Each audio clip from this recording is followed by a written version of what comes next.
आपने देखा होगा हिमाचल में भी आपदा आई हुई है, जिसको लेकर आज भाजपा ने अपने अधिकारियों के साथ, विधायकों के साथ जो है बैठक भी की। और कल की बात करें तो कल कांग्रेस ने भी कल दिल्ली जो है वहाँ नेताओं को बुलाया, अन्य मुद्दों पर भी चर्चा करी और आपदा जो आई है उसको लेकर भी चर्चा करी गई। आप कैसे देखते हैं इसको?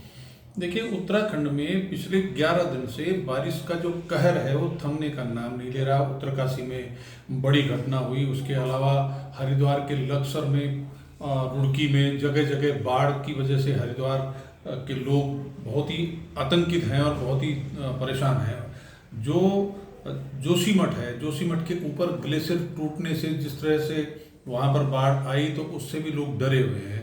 इसके अलावा जगह जगह से कहीं आदमियों के मरने की, कहीं गाड़ियों के एक्सीडेंट की, कहीं दूसरी किस्म की खबरें आ रही हैं। हम एक चीज़ तो जरूर देख रहे हैं, काम सरकार ठीक कर रही है नहीं कर रही वो अलग बात है, लेकिन मुख्यमंत्री जी का टीवी पर या अखबार पर नाम जरूर आ रहा है कि आज मुख्यमंत्री कंट्रोल रूम में बैठे, कल ट्रैक्टर पर हरिद्वार में बैठे, परसों कहीं और बैठे।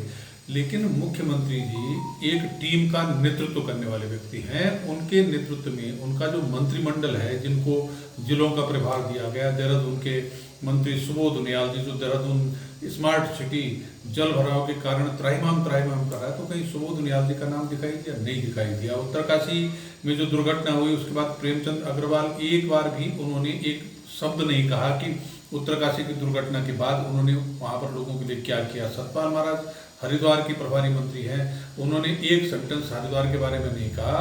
गणेश जोशी उधम सिंह नगर के, वहाँ भी कई बस्तियों में जल भराव हो रहा। और उसके अलावा धन सिंह जी अल्मोड़ा और चमोली के मंत्री हैं। चमोली में 4 धाम यात्रा में बद्रीनाथ का जो रास्ता है वो जगह जगह से अवरुद्ध है, उसमें धन सिंह रावत जी गायब हैं। रेखा आर्य जी नैनीताल और चंपावत की मंत्री हैं। वहाँ पर नैनीताल जिले में जो स्थितियाँ हैं वो आप अवगत हैं। जो नीचे तराई का क्षेत्र है वो बाढ़ की चपेट में है और प्रभारी मंत्री गायब हैं। सौरभ बहुगुणा रुद्रप्रयाग केदारनाथ का यात्रा मार्ग बंद है, एक शब्द उन्होंने नहीं बोला। बागेश्वर में 60 बकरियां मर गई काश्तकार की, उसके अलावा और कुछ नुकसान हुए हैं।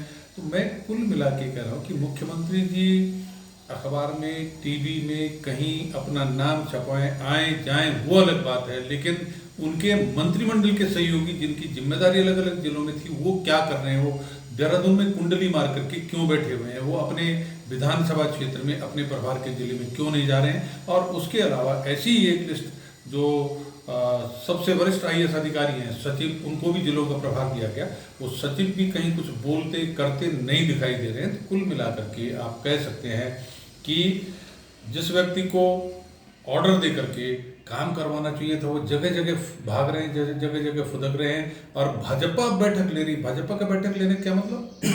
जो सरकार है वो क्या कर रही है, वो क्यों नहीं अपना काम पूरा कर रही है, ये अपने आप में एक बड़ा सवाल है। और सरकार जब अपना काम ठीक से नहीं कर रही है, उसके मंत्री और सचिव अपने प्रभार के जिलों की व्यवस्था ठीक से नहीं देख रहे हैं, तो उत्तराखंड की जनता इस आपदा में त्राहिमाम कर रही है।